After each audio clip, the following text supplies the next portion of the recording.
Halo, selamat pagi. Assalamualaikum. Hari ini insya Allah kita merasakan kebahagiaan.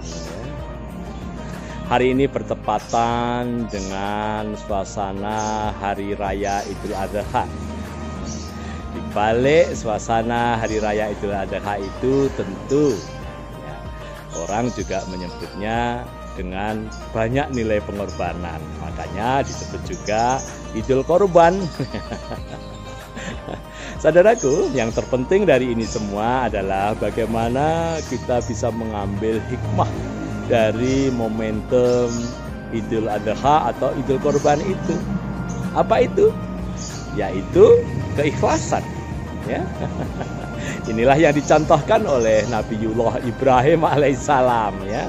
Dalam peristiwa yang beliau alami itu adalah betul-betul menunjukkan bagaimana kita harus menguatkan belajar ikhlas ya, penuh pengorbanan dari Nabiullah Ibrahim alaihissalam.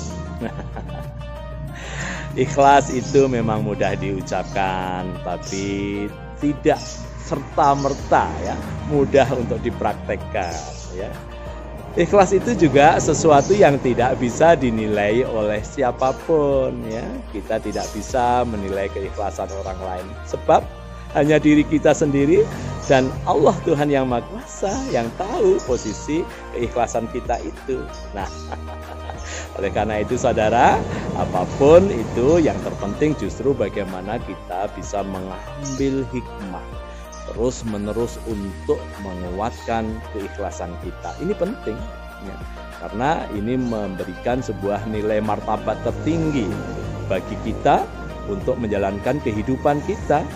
Nah, dengan ikhlas itulah martabat kita di mata Allah, martabat kita di mata umat manusia itu dipertaruhkan. Nah,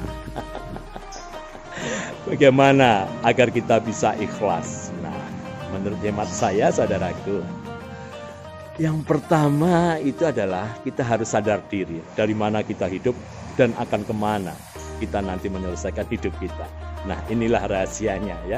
Dalam cara pandang kita yang sangat sadar, sesadar-sadarnya itu harus kita kuatkan. Bahwa hidup kita ini berasal dari Allah dan akan kembali kepada Allah Tuhan yang Maha Kuasa. Oleh karena itu saudara, kalau kesadaran ini yang muncul, maka seluruh aspek perilaku kita baik dalam ubudiyah, dalam muamalah, dalam mengabdikan kekaryaan kita sehari-hari itu semata-mata hanya karena mencari ridho Allah ya, semata-mata ingin mendapatkan rahmat Allah. Itu saja, tidak ada yang lain. Tapi masih ada di antara kita, bahkan kebanyakan orang ya, yang beribadah itu ternyata ya pada situasi-situasi yang terhimpit, tersempit itu merasa penting dan banget tentang kehadiran Allah. Tapi pada saat bahagia dan senang itu tidak terlalu penting kehadiran Allah. Ini kita harus introspeksi ya. Sejatinya ibadah yang sempurna itu menurut hemat saya, manakala itu kita tunjukkan sebagai wujud rasa bersyukur kita ya. Rasa bersyukur kita itulah yang utama. Yang kedua, saudara, di balik keikhlasan tentu harus ada kesabaran. Nah, kesabaran ini rahasianya adalah bagaimana kita mengendalikan nafsu diri kita ini dengan sebaik-baiknya. Nah, dari situ setiap langkah kita dalam kehidupan ini, baik dalam beribadah, bermuamalah, dalam mengabdikan kekaryaan kita, tentu tidak demi kepentingan diri kita, agar kita reputasinya terus berkelanjutan, agar kita terus memperbanyak kekayaan diri kita, agar kita kemudian mendapatkan sebutan wow dan hebat, pujian dan sebagainya itu. Kalau itu masih nafsu diri kita nggak terkendali ya. Sehingga nafsu terkendali itu menjadi penting untuk kita upayakan.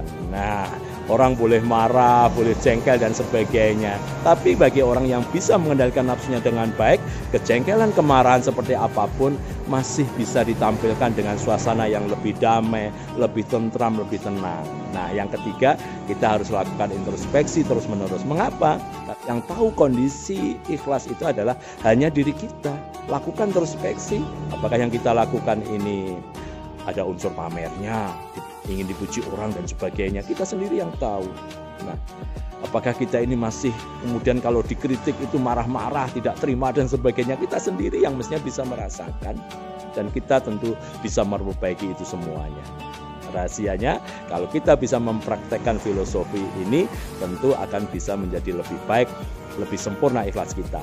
Dipuji tidak tinggi hati, dipuja tidak bangga, dicerca celah tidak luka jiwa, disakiti tidak sakit hati. Nah, inilah yang harus kita perjuangkan. Tetap semangat, ya. Allahu Akbar, walillahil hamd, la haula wala quwata illa billahil aliyil azim.